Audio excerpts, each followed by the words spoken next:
High கோட்லாக். இன்னைக்கு லாராவலில் எலக்வன்ட் relationship பற்றி பார்க்க போகிறோம். அதில் first one to one relationship பற்றி பார்ப்போம். ஒன் டு ஒன் ரிலேஷன்ஷிப்னால் என்னென்னா, நாம் யூசருக்குள்ளே அதோட ப்ரொஃபைல்ஸை ஸ்டோர் பண்ணாமல் இன்னொரு டேபிள், யூசர் ஒரு டேபிள், ப்ரொஃபைல் ஒரு டேபிள். எக்ஸாம்பிள் பார்த்தீங்கன்னா, இப்போ யூசர் லாகின் டீட்டெயில்ஸ்லாம் இங்கே வச்சுட்டு அவரோட ப்ரொஃபைல் இன்ஃபர்மேஷன் இன்னொரு டேபிளில் வச்சுட்டு அது ரெண்டையும் கனெக்ட் பண்ணி எடுக்கிறது தான் நம்ம நார்மலாக எஸ்கியூவில் பண்ணுவோம். அதை இங்கே எப்படி பண்ணுறாங்கன்னா, ஒன் டு ஒன் ரிலேஷன்ஷிப்னு சொல்லி ஒரு மெத்தட் வச்சுருக்காங்க. ஹேஸ் ஒன் ரிலேஷன்ஷிப் ப்ரைமரி கீயும் ஃபாரின் ஐடியும் கனெக்ட் பண்ணி பண்ணுவாங்க. இதே நாம் இந்த ப்ரொஃபைல் எந்த யூஸரோட சேர்ந்ததுன்னு செக் பண்ணுறப்ப பிலாங்ஸ் டு, அதாவது இன்வெர்ஸ் ரிலேஷன்ஷிப்னு சொல்லுவாங்க. ஸோ ஃபஸ்ட்டு நம்ம லாராவல் இன்ஸ்டால் பண்ணி டேட்டா பேஸை க்ரியேட் பண்ணி, அடுத்தது டேட்டாபேஸ் ஆர்குமெண்ட்ஸையும் க்ரியேட் பண்ணிட்டு ஃபேக் டேட்டா சீட் பண்ணிட்டு அதை ஃபஸ்ட்டு பண்ணுவோம்.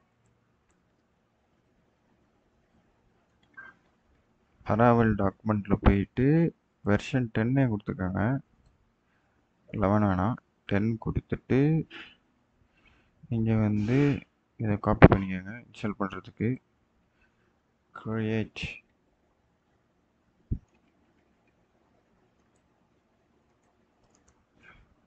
எந்த ஃபோல்டரில், சாரி யூஸ் பண்ணல,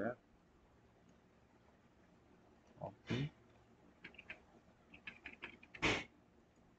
எந்த ஃபோல்டரில் வேணுமோ அந்த ஃபோல்டரில் பேஸ்ட் பண்ணிட்டு நம்ம நேம் கொடுத்துட வேண்டியதான். இப்போ இது எலக்வன்ட் ரிலேஷன்ஷிப் ஒன்று கொடுக்குறோம். ஹேஷ் ஒன்று கொடுத்தோம். Hash one relationship. ஹேஷ் ஒன்னா வேற வரும்.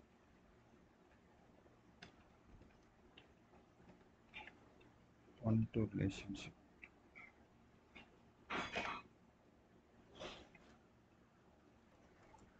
இப்போ இன்ஸ்டால் ஆயிடுச்சு. நெக்ஸ்ட்டு நம்ம ப்ராஜெக்டை விஎஸ் கோடில் ஓப்பன் பண்ணலாம். ப்ராஜெக்டை விஎஸ் கோடில் ஓப்பன் பண்ணியாச்சு. நெக்ஸ்ட்டு நம்ம டேட்டாபேஸ் க்ரியேட் பண்ணணும். இது டிஃபால்ட் டேட்டாபேஸ், பட் நம்ம ஒரு டேட்டாபேஸ் க்ரியேட் பண்ணணும். எலக்வன்ட் ஓஆர்எம் 1ன்னு கொடுக்கலாம். ஓஆர்எம் 1 அப்படின்னு கொடுப்போம். Database creation ORM 1 to 1, ORM 1 to 1 அப்படின்னு கொடுத்துருக்கோம். நான் MySQL டேட்டாபேஸ் யூஸ் பண்ணுறேன். PHP MyAdmin கிடையாது. MySQL ஒர்க் பெஞ்ச் யூஸ் பண்ணுறேன். இப்போ நியூ டேட்டாபேஸ் க்ரியேட் பண்ணுறதுக்கு இந்த ப்ளஸ் பட்டன் அழுத்தணும். இங்கே இருக்கு பாருங்கள், வியூ கீழே இருக்க கிரியேட் நியூ ஸ்கீமா அந்த கனெக்டட் சர்வர் கட்டுது பாருங்கள், அதை கிளிக் பண்ணிட்டு ORM 1 to 1 அப்படிங்கிறத டைப் பண்ணிட்டோம். ஜஸ்ட் அப்ளை, கிவ் அப்ளை கேட்கும். Apply, execute, finish. Okay, everything is good. இதை அப்படியே நம்ம எங்கே பார்க்குறோம்னா, ஓஆர்எம் தானே, ஏபிசி ரெஃப்ரெஷ் கொடுக்கணும். ரெஃப்ரெஷ் கொடுத்துட்டு ஏபிசிடி, ஓகே, ஓஆர்எம் 1 to 1, அதில் இந்த ஏரோ ஐக்கன்ஸை கிளிக் பண்ணால் நம்மளோட டேபிள்ஸ், இதில் எந்த டேபிள்ஸ் இல்லை. இப்போ நம்ம டேபிள்ஸ் க்ரியேட் பண்ண போகிறோம். முக்கியமாக நீங்கள் ரூட் யூஸருக்கு என்ன பாஸ்வேர்டு கொடுத்துருக்கணுமோ கொடுக்கணும். கொடுத்துட்டு சேவ் பண்ணுங்கள் .env ஃபைலை. நெக்ஸ்ட்டு இப்போ டேட்டா பேஸ்க்குள்ளே போங்க. போயிட்டு மைக்ரேஷன்ஸ் பார்த்தீங்கன்னா யூசர் மைக்ரேஷன் டிஃபால்ட்டாகவே இருக்குது. ஸோ இங்கே நம்ம என்ன பண்ண போகிறோன்னா, முன்னாடி இப்போ பேசிக்காக டை டீபக் கொடுத்து நம்ம செக் பண்ணிக்குவோம்.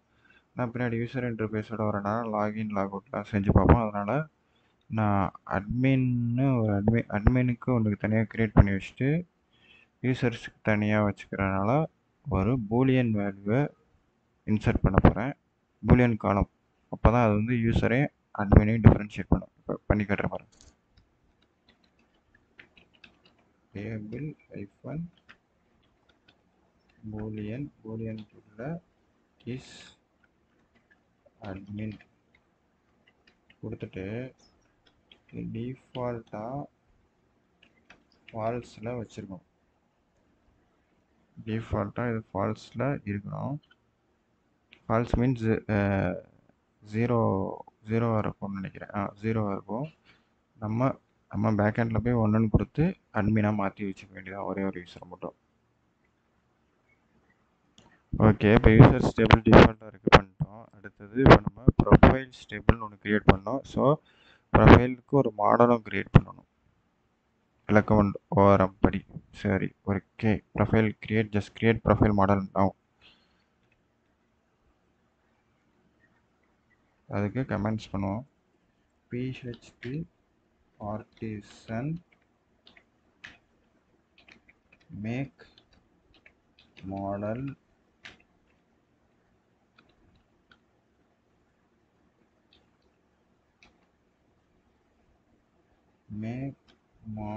I think wait for 1 second.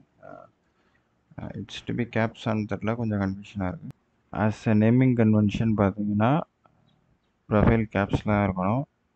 நான் டேட்டாபேஸ் வந்து ஸ்மால் லெட்டரில் மாறிடும். இது வந்து ப்ரொஃபைல் வந்து சிங்குலரில் இருக்கணும், மாடல் வந்து சிங்குலரில் இருக்கணும். சிங்குலரில் இருந்துச்சுன்னா ஆட்டோமேட்டிக்காக அதோட டேபிள் நேம் வந்து ப்ளூரலில் மாறிடும். இப்போ நான் பண்ணி காட்டுறேன் பாருங்கள். அதுக்கு ஹைஃபன் மைக்ரேஷன் போட்டுக்கணும்.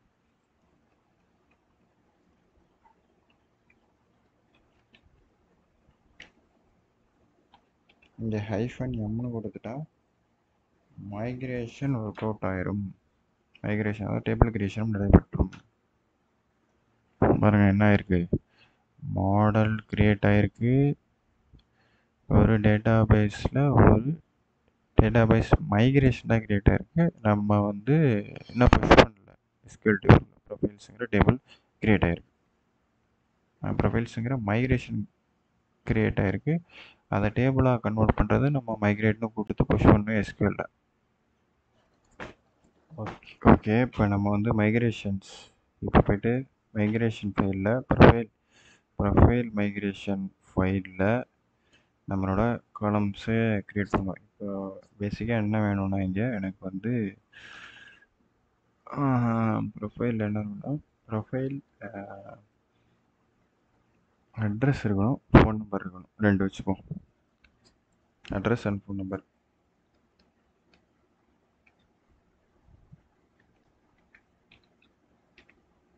டேபிள் ஸ்ட்ரிங்குனே கொடுத்துப்போம். அட்ரஸ் சின்னதாக வச்சுப்போம், ஊர் பேர் மட்டும் போட்டுக்கிற மாதிரி.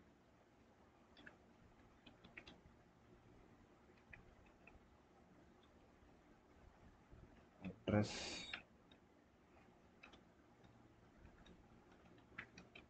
அடுத்தது நம்பர்னு இருக்கா, இன்டீஜர் நம்பர் இல்லை, இன்டீஜர்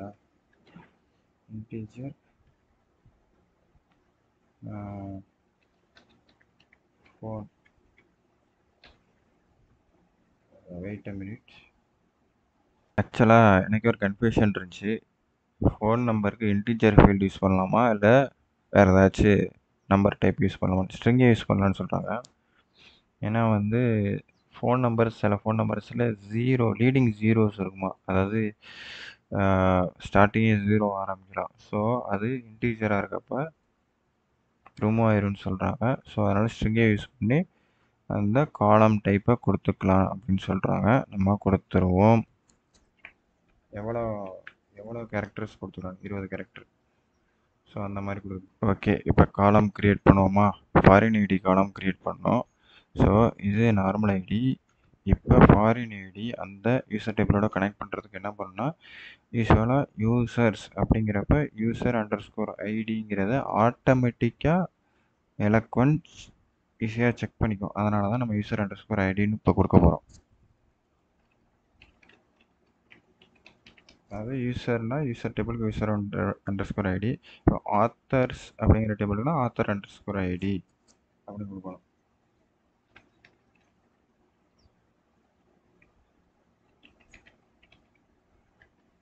அன்சைன்டு பிக் இன்டீஜர் ஏன் கொடுக்குறோன்னா, அதுக்கும் இப்போ நம்ம பதில் சொல்கிறேன்.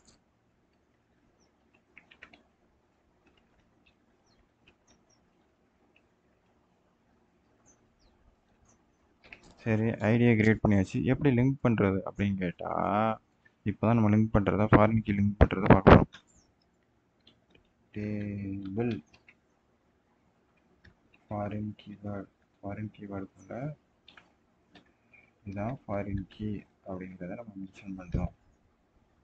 user _id இது எதை ரெஃபரன்ஸ் பண்ணுது அப்படியே இங்கிலீஷில் எழுதுகிற மாதிரி ரெஃபரன்சஸ் ஐடி எந்த ஐடி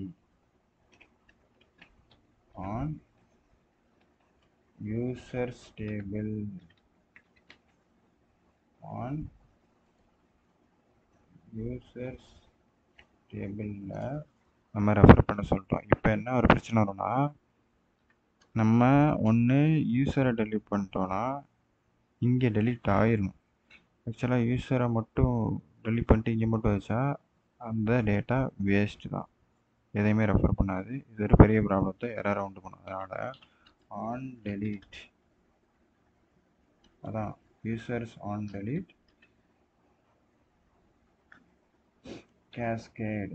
கேஸ்கேட்னா இதையும் அப்படியே டெலீட் பண்ணுற அடுத்தடுத்து. இப்போ அன்சைன்டு பிக் இன்டிஜர் ஏன் யூஸ் பண்ணுறோன்னு ChatGPT கிட்ட கேட்போம். Why we use unsigned big integer in Laravel migration foreign key column use பண்ணுறப்ப unsigned big integer யூஸ் பண்ணுறது காரணம் ஒன்று பெர்ஃபார்மன்ஸ், இன்னொன்று support for large data. Positive values only, negative values வராதான். -2 3 4 அந்த மாதிரி வரும். Consistency with primary keys. Performance unsigned big integer வந்து 64 பிட்டில் இருக்கான். ஸோ அதனால் லார்ஜ் நம்பர்ஸும் ஸ்டோர் பண்ணிக்கலாம். Smaller integer types like integer and unsigned integer more எஃபிஷியண்ட்டாக இருக்குமா பெர்ஃபார்மன்ஸில் இன்டிஜரும் அன்சைன்டு இன்டிஜர் இருக்கும். Support for large data, large numbers. Positive values only. Column can only store positive integer values only. அடுத்தது consistency with primary keys. Laravel convention typically defined. லாராவலோட naming convention அந்த இதில் வந்து ப்ரைமரி கீ வந்து unsigned big integer தான். So using unsigned integer வந்து primary கீழே use பண்ணியிருக்கனால லாராவல் கன்வென்ஷன் படி அந்த லாராவல் ஃப்ரேம்வொர்க் படி ஸோ நம்மளும் அன்சைன்டு பிக் இன்டிஜரை ஃபாரின் கீ யூஸ் பண்ணால் ஒரு கன்சிஸ்டன்சி லெவல் மெயின்டைன் ஆகுது. ஸோ இப்போ இதெல்லாம் பண்ணிட்டோம். இப்போ நம்ம வந்து மைக்ரேட் கொடுத்துடலாம் லாராவலில் எஸ்கியூஎலுக்கு, அதாவது இதுக்கு இந்த டேபிள்ஸ் எல்லாம் புஷ் எஸ்கியூஎலுக்கு தான் புஷ் பண்ணுறதுக்கு மைக்ரேட் பண்ண வேண்டியதான்.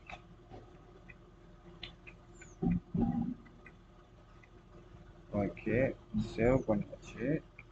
அட்ரஸ் வாங்க இருந்தால் போதும்.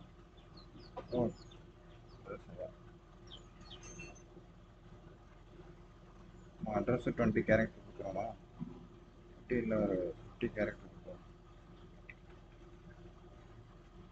அதுக்கு மேலே போகலாம்.